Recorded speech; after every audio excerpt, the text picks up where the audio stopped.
Rakate Yahweh. Rakate Yahweh. Rakate Yahweh Shai. Rakate Yahweh Shai. All right, now we're just gonna roll right into it. You know, this is a continuation from the lost tribe. You know, the historical proofs of the 10 lost tribes of Israel. You know, because it's hurting a lot of guys' feelings. You know, yeah. But we have to tell the truth. And the truth is that the people that are on this side of the world or that were here before the Europeans came here are Israelites. And you got a lot of guys out there that's upset and all pissed off and mad, but so what? You know, we got to teach the truth. That's right. And that's the bottom line. So, we're going to keep continuing on with the history. And if brothers have any scriptures or any other documents, that they want to bring out to further, this information, they could do it. And I know, as of right now, there's brothers out there that's putting lessons together that are proven even further that the so-called indigenous tribes that were here in the so-called Americas, the so-called Indians, that they were Israelites.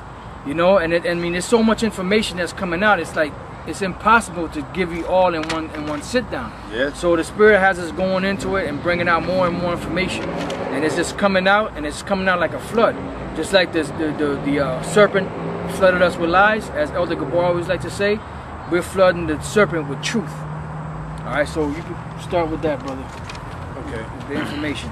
This is the and this information here goes back to what we were saying, Lord Kingsborough, and he's the one that compiled into a big volume of books. I believe it was 8 or 9 volumes of all the so-called Europeans that came here and gave accounts of the Israelites, or it gave accounts of the so-called Indians here on this side of the world that did a lot of customs similar or the same as the Jews in Jerusalem.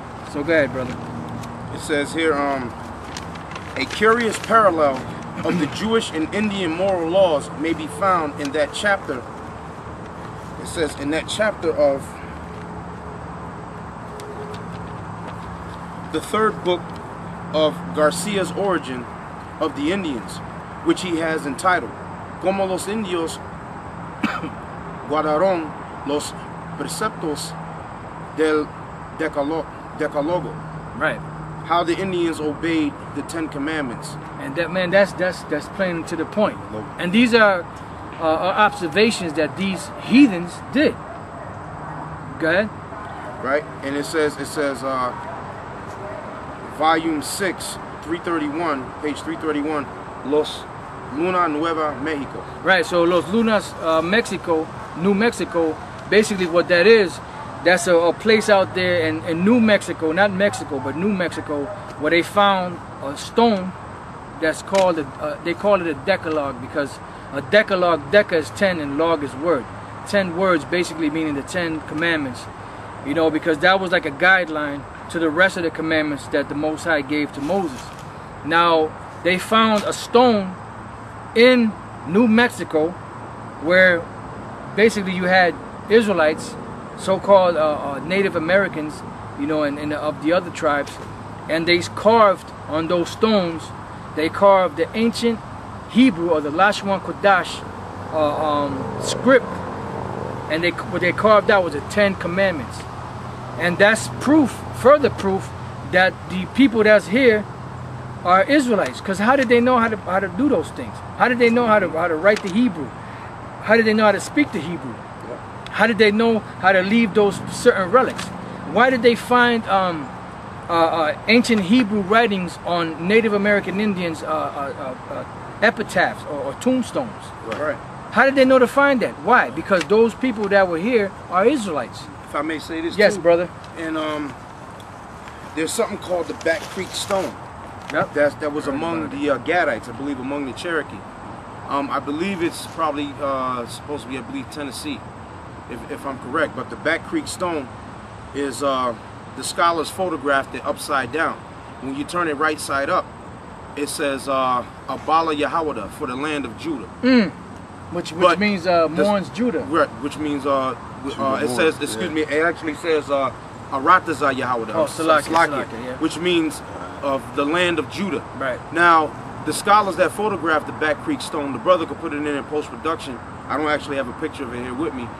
they photographed it upside down. They said, oh, it's just some crazy Indian dialect. Them motherfuckers knew well enough that that was Hebrew. Paleo-Hebrew, as a matter of fact. Not the Assyrian form, or what you call the Aramaic, but it was Paleo-Hebrew. And it was basically Arataza Yahawada. Even Glenn Beck brought that out on his show on Fox 5 back maybe in 2009. He got fired right after that. Not too long after that, yeah. Yeah, we finish up, brother. And he went into the archives of the Smithsonian down in D.C. and he pulled a lot of books out of their basement that they had locked away. And he did a live newscast on Fox 5, Glenn Beck, about that, about the Back Creek Stone. Right, and you know what? The reason why there's not a whole lot of relics and books of the so-called Indians that were here is because when the Spaniards came over, mainly the Spaniards and other Europeans, but it was mainly those Spaniards, they came and basically they burnt all the books and everything that they had that gave credit that these people here were Israelites. And the reason why they did that and they falsified information was because they didn't want the world to know that these people were Israelites. You know, because when Christopher Columbus came over here, what you're going to get later on in the lesson, when Christopher Columbus came over here, he bought a Hebrew interpreter, and there was other Hebrew-speaking people that came with him on the voyage. But he brought one particular Hebrew scholar or Hebrew interpreter with him. His name was Luis de Torres, and the reason why he brought him with him was really to speak to the people that were here, because they knew that they spoke the Hebrew. And then we're going to get, Lord's will, we're going to get into the book of James Adair, because James Adair brought out a lot of different Hebrew words that the Native American Indians of North America were speaking, Gad, and the other tribes, and we're going to, Lord's will, we're going to go through all of that just to keep pushing the fact that these people here are Israelites. If I may, brother, I got something for you. Here in James Adair, since he mentioned James Adair, and the brother Elder Ramlab so vividly mentioned about how the Spaniards destroyed a lot of records and they hid a lot of the information and falsified it. Now James Adair here in this book here called History of the American Indian by James Adair, page 71 and page 72. Down at the bottom it says, Observations on the Origin and Descent of the Indians. The very remote history of all nations is disfigured with fable and gives but little encouragement to distant inquiry and laborious researches. Much of the early history and antiquities of nations is lost. James Adair said much of the early history and antiquities of nations is lost, and some people have no records at all, and to this day are rude and uncivilized, yet a knowledge of them is highly interesting and would afford amusement and even instruction in the most polished times. To the most polite, every science has certain principles as its basis from which it reasons and concludes mathematical theorems and logical propositions, give clear demonstrations and necessary conclusions, and thus other sciences. But history and the origin of tribes and nations have hitherto been covered with a great deal of obscurity. Some intent historians were ignorant, others prejudiced. Some researchers into antiquities adopted the traditional tales of their predecessors, meaning the people before them, even though the information they was looking at was saying otherwise what their predecessors said. That's right. It says some intent historians were ignorant, others prejudiced. Some researchers into antiquities adopted the traditional tales of their predecessors, and others looking with contempt on the origin of tribes and societies altogether exploded them without investigation. Hey, because you know why? Because the white man is a motherfucking devil that the Bible speaks of. Hey, read this real quick, brother, if you want to make a point on that. But read this real quick. Hey, all right, this Isaiah chapter 25, verse 7. It says, and he will destroy in this mountain. So the Lord said that he, which is the Most High, will destroy in this mountain. What mountain? America. Because what happened prior to all of this? Prior to all of this, the so-called white man through the Renaissance, what did he do? He lied about every motherfucking thing. So coming all the way down to the Americas and the origins and the records of the people that was already here, he lied even about that. Yeah. So the Most High said that he will destroy in this mountain, America, go ahead, the face of the covering cast over all people. The face of the covering cast over all people, because when they came over to this side of the world, they saw that they were Israelites, but what did they say? No, these people over here, they're Indians. No, these people over here, they're descendants of the Chinese. No, these people over here, they're descendants of the Japanese. Because what they did was they took a covering and they cast it over those people because they actually saw the fact that these people are Israelites. That's right. They saw it. And they couldn't believe it because there was certain prayers that these Spaniards, these white people would make and said, God, thanks for, in Spanish, of course, God, thank you for not making me this, or making me a savage, or making me an Indian, or making me black, or making... And they was like, wait a minute, these people over here, the same ones we asked the Lord, we thank him for not making us that way, they're Israelites. So they had to fucking change that. You got to read that again, my brother. Yes, sir. It says... Isaiah 25 and 7. It's like I turned the page. That's all right. Yep, 25 and 7.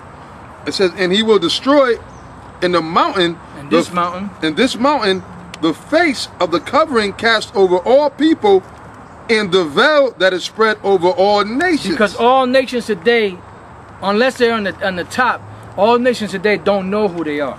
That's right. But these nations today, some of them, a major part of them, know that the people that are here in this side of the world that were here before the Spaniards or anybody else came over here, any Europeans came over here, they know that they're Israelites. Right. And they're not telling the world that. They're hiding that.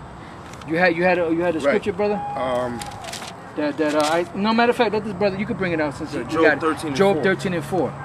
Real quick, and then you can bring out the other scripture you're bringing out. Okay, cut. Job 13 and 4. You could bring it out. Oh, Job 13 and 4? Yeah, because he got okay, yeah. All right, Job. You're almost right there. Job 13 and 4. Right? It says this. That's why you can't let the white man tell the tale, because you know why? There's a saying, you know, a quote by Voltaire, who was a historian and whatever else he was involved in. He said this. He said, "History is the lie commonly agreed upon." Right. So in other words, when a nation takes down another nation, if they're not a righteous nation, they're going to distort history. Right, yeah, lies. And they're going to bring out lies. And it also says that in the protocols of the learned elders of Zion, that they would take all history that was detrimental to themselves and push it to the side, and anything that made the so-called heathens, as they call them, the goyim, look bad, they would push it out. Now, if I may say this, that, you know, make your point. If I may say this. Now, with that being said, that's why back in Isaiah 28, the Lord wrote this thing in a mystery, line upon line, here a little and there a little. That's right, that's right. Because that's what they do. In other words, they try to hide stuff and make up their own history. So this being as a mystery, they put it out there because it was as a mystery, and a lot of people, believe it or not, they didn't understand it. But the Lord knew that he was going to wake us up and bring out this mystery in the last days. So that's why we're able to break this thing down and reveal the true history and not lies that were agreed upon. Yeah, because those lines, line upon line, here a little, they got to come out and they got to link up the right way. Yeah, like a puzzle. Like a puzzle. Yeah. Because if you can have 1,000 pieces to a puzzle, and you could just put stuff together with the puzzle, and it might fit certain places, but if the puzzle ain't put right, it ain't gonna fit together. And that's what the spirit of Yahweh B'Shem Yahushua has us doing, taking the pieces of the puzzle and put them together the right way, the way the white man don't want you to see them. That's right. That's right. That's right. So read that, brother. That's right. Now this is Job 13 and 4. It said, "But ye are forgers of lies. Ye are all physicians of no value." Boom. That's it. Ye are forgers of lies. You are all physicians of no value. Basically, whatever you say is a forgery. It's a lie. It's something that you made up. Why? Because the main purpose and intent of you so-called white people was to lie. Matter of fact, somebody get real quick Revelation 12, I believe it starts either at 14 or 15, about the flood. Your main motivation and your main thing that you did was you pushed lies. That's right. And the reason why you pushed those lies, because you figured, see, you so-called white people, especially beginning with you so-called Jews, you so-called elites of this society, you think that just because you push out enough lies, that is enough to push away the truth. Right. And it's not like that, because the truth is like a buoy. Now a buoy floats on top of the water.